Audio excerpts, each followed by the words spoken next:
Bonjour chers frères et sœurs, salut à ceux qui aiment l'histoire. Il y a un frère qui est en Europe qui m'a dit être intéressé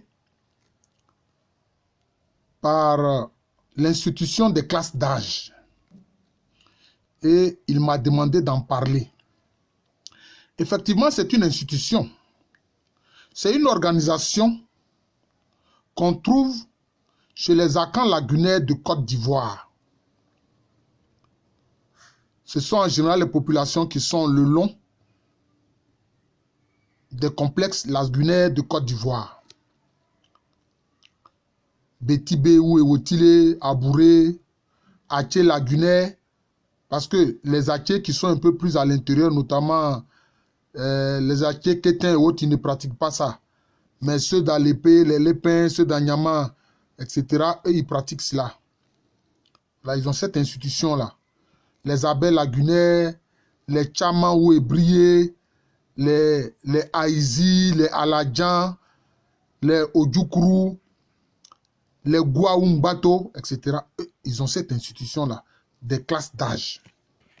C'est une organisation de la société à travers des générations. À travers des générations.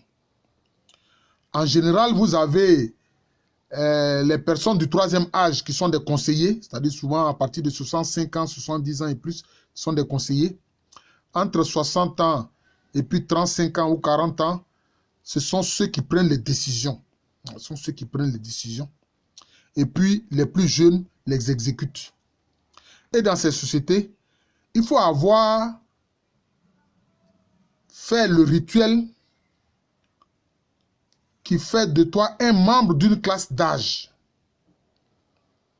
Sinon, on te considère comme quelqu'un qui n'est pas mature. Et tu ne peux pas prendre la parole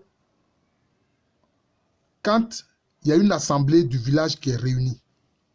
Voilà, c'est comme ça. Évidemment, cette institution-là, les différents groupes Akan lagunaires lui donnent différents noms. Hein. Les Hébreux appellent cela Abepassa. Les Aladjans appellent ça Essouba, les Odjoukru appellent cela Lor, les Bétibé appellent cela Fa, les Abouré appellent cela Efoi, etc., etc. Donc, ils ont différents noms pour chacun. Maintenant, si vous voulez savoir l'origine de cette institution, c'est très simple. Ce sont les Bétibé qui ont créé cette institution-là. Ce sont les Bétibé, ceux qu'on appelle ordinairement les Ewotilé. Parce qu'ils ont servi de soubassement à beaucoup de groupes Akan lagunaires qui se sont formés. La preuve, les Hébriers ou Tchama disent avoir reçu ça des Brekegons. Or, les Brekegons, ce sont des Ewotilé. Breke, c'est le nom, le surnom du crocodile en langue bétinée, c'est-à-dire dans la langue des Bétibé. Vous voyez? C'est cela. C'est cela. Alors, ces classes d'âge sont donc des groupes sociaux tenant compte des générations qui organisent et dirigent la société. Voilà. Les anciens sont des conseillers. Entre 40 ans à peu près et 60 ans, 65 ans, ce sont ceux qui prennent les décisions. Et puis, les classes plus jeunes qui exécutent les décisions prises. Et sur le champ de bataille, mais ils tiennent compte de ces générations. Évidemment, les anciens, et ils donnent des conseillers. Ils sont un peu comme des stratèges militaires. Parce que eux, souvent, ils ont participé déjà à des combats. Et souvent, c'est par le père. Hein? On tient sa classe d'âge de son père. Voilà. Si bien que le chef de la classe d'âge et le chef guerrier sont toujours issus de familles ou de gens. Ce sont des gens qui sont de la noblesse. Voilà. Un esclave ou un descendant d'esclave ne peut pas être chef de classe d'âge ou chef guerrier. Ce n'est pas possible. Parce qu'ils estiment que celui-là, étant d'extraction étrangère, peut trahir la cause de la communauté. Voilà. C'est un peu ça les perceptions. Hein. Par exemple, il y avait différents noms. Par exemple, le chef de la classe d'âge chez les Aladjans est appelé Ephraïon. Or, chez les Bétibé, chez les Outils, on dit Ephraon. Voilà, c'est comme ça. Chez les Goua ou Mbato, il est appelé Djefiontu. Djefiontu, je ne sais pas si je prononce ça correctement. C'est lui le chef de la classe d'âge. Et puis maintenant, le chef guerrier est appelé Sapion. Sapion.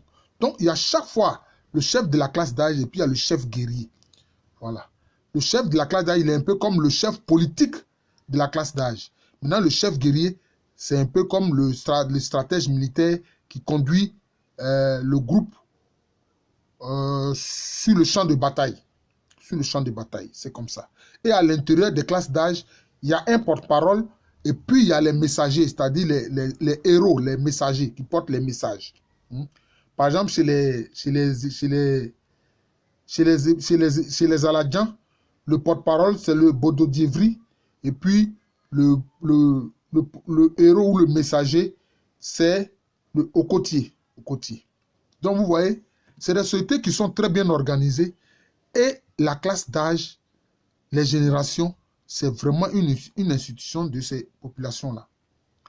Pour diriger au plan politique et administratif le village et pour protéger et défendre au plan militaire la communauté ou le village.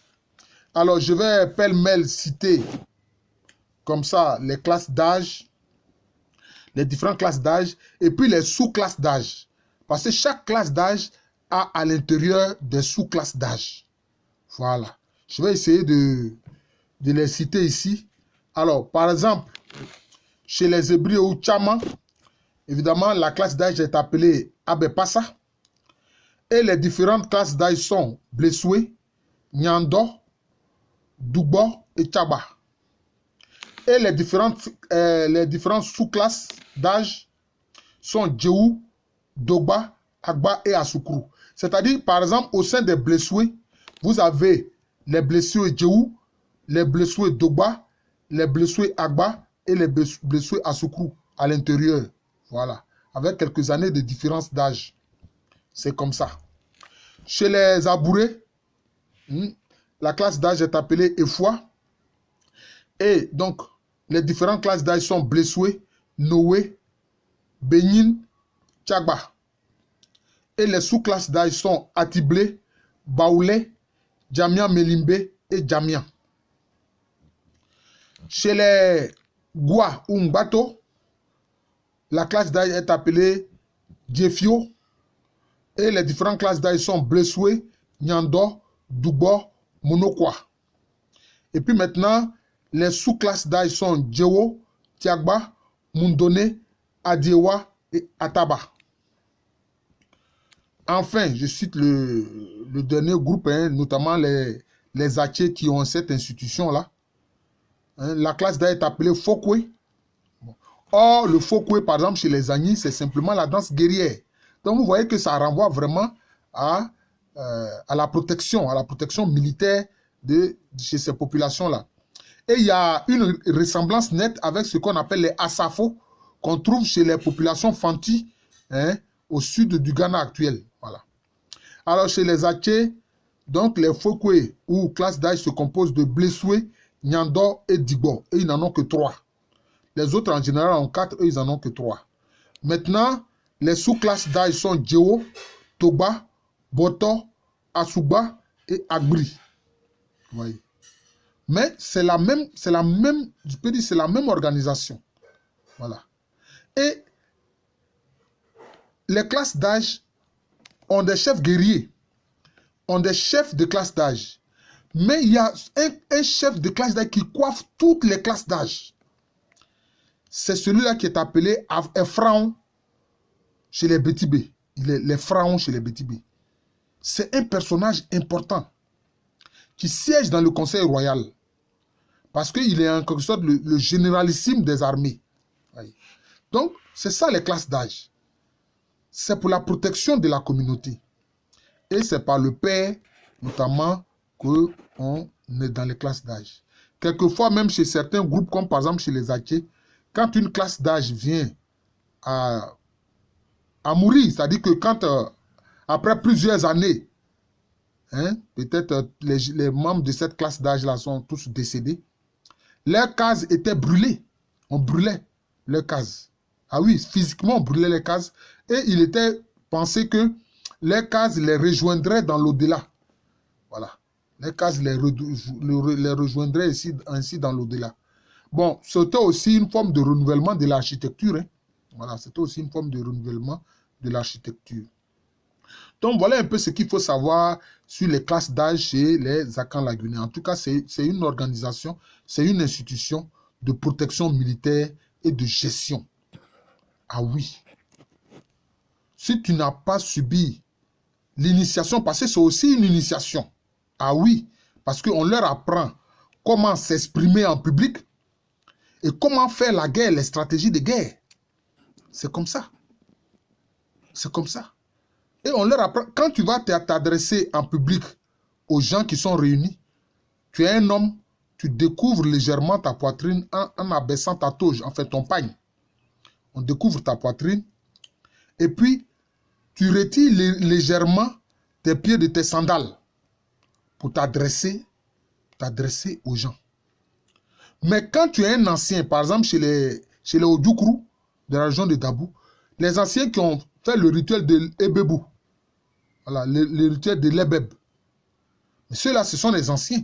Et pour s'exprimer, pour parler en public, ils n'ont pas besoin de se tenir debout. Ils restent assis, portant entièrement leurs sandales et ils parlent parce qu'ils ont célébré l'Ebebou. Ils sont des doyens. Voilà. Ils sont comme des doyens. C'est comme ça. C'est-à-dire, c'est ceux-là, disons, ils ont accompli une sorte de sacre politique. Ce sont des doyens d'un certain âge. On fait l'Ebeb, qui est une grande fête. Voilà. Ils célèbrent l'Ebeb, qui est une grande fête. Voilà. À cette occasion même, ils nourrissent tout le village pendant une semaine. Voilà. Donc, c'est comme ça. Par exemple, chez les Haïzis, les Haïzis de la zone de Tiagba et autres, ils font partie, je crois, de la sous-préfecture ou du département de Jacquesville. Mais chez les Haïzis, les anciens, là, on leur donne le nom de Tankou, c'est-à-dire le nom du grand tambour. C'est-à-dire que les anciens sont comme des grands tambours. Voilà. On les identifie au grand tambour. Or, le grand tambour, c'est quoi? Mais c'est une institution importante partout chez les Akans. Même le roi, là, dans le système royal, le roi, il s'incline devant le grand tambour. Alors, si l'ancien est devenu Tankou, il est comme un grand tambour, bon, vous voyez, c'est... Donc, il a droit à tous les honneurs. Vous voyez. Donc, c'est un peu ça, l'institution des classes d'âge, des générations. Voilà. Donc, chers frères, si cela t'intéresse vraiment, va au village, dans ton village, et tu contactes ta lignée paternelle, et tes papas donc vont t'aider à accomplir ce rituel-là. Parce que si ces populations, si tu n'as pas fait ce rituel, c'est comme si tu n'es pas un homme. C'est-à-dire que tu n'es pas mature, tu ne peux pas t'exprimer en public. Voilà. Et tu n'as pas reçu, disons, l'éducation du savoir-vivre et du savoir s'exprimer en public. Donc, tu ne peux pas vraiment être un membre intégré de la société. C'est ça, cette institution des classes d'âge chez les Akans lagunais. C'est la même nomenclature, hein, partout c'est la même nomenclature, que ce soit chez les Zatché qui pratiquent cela, chez les Abourés, chez les Zéotilés, chez les Ébriés, chez les Haïzis, chez les Aladjans, chez les Gouaoumbato, etc. C'est la même nomenclature, chez les Abel lagunais, c'est la même nomenclature, avec quelques petites différences, et c'est la même institution. Voilà, je vous remercie. Je suis le professeur Alou Kwame René, professeur titulaire d'histoire à l'université Félix Houphouët-Boigny, une université qui est à Abidjan, dans le quartier de Cocody, dans un pays appelé Côte d'Ivoire, situé en Afrique de l'Ouest. Merci encore. Et vous voyez que nos ancêtres avaient des institutions solides. Voilà, avaient des institutions solides. Vous voyez? Et cette institution-là fait partie des institutions que nos ancêtres ont créées. Nous devons chercher un peu à nous inspirer de ces institutions créées par nos ancêtres que de reprendre textuellement les institutions des autres. Mais aujourd'hui, les gens ne tiennent même pas compte des classes d'âge, des générations. Des jeunes qui s'expriment comme ils veulent devant des anciens. Il n'y a pas de respect. Tout est confondu. Et la base de la société, c'est la possession de l'argent. Mais où on va avec ça? Où on va avec ça? Or, par la génération, la base de la société, c'est d'abord, il y avait le droit d'aînesse, mais parce que les anciens, ceux qui ont le droit d'aînesse, ont acquis une expérience qui transmettent aux générations qui arrivent. Mais ce n'est pas sur la base de ce qu'on possède. Et les gens aujourd'hui, les jeunes aujourd'hui, bon, quand je vois l'irrespect de beaucoup, je suis surpris. Et si tu ne respectes pas tes anciens, comment tu penses être béni? Tu penses avoir une bénédiction? Non. Ton impolitesse là, c'est de la malédiction. Je ne veux pas être méchant, mais c'est vrai. C'est de la malédiction. Il faut le respect. Et le respect, c'est une maxime de toutes les sociétés. C'est comme ça, c'est une maxime de toutes les sociétés. Vous voyez? Est-ce que quand on dit le président de la République, tout le monde ne se lève pas? On se lève par respect. À cause de son titre. Vous voyez? Donc on doit avoir une certaine attitude devant les générations des aînés.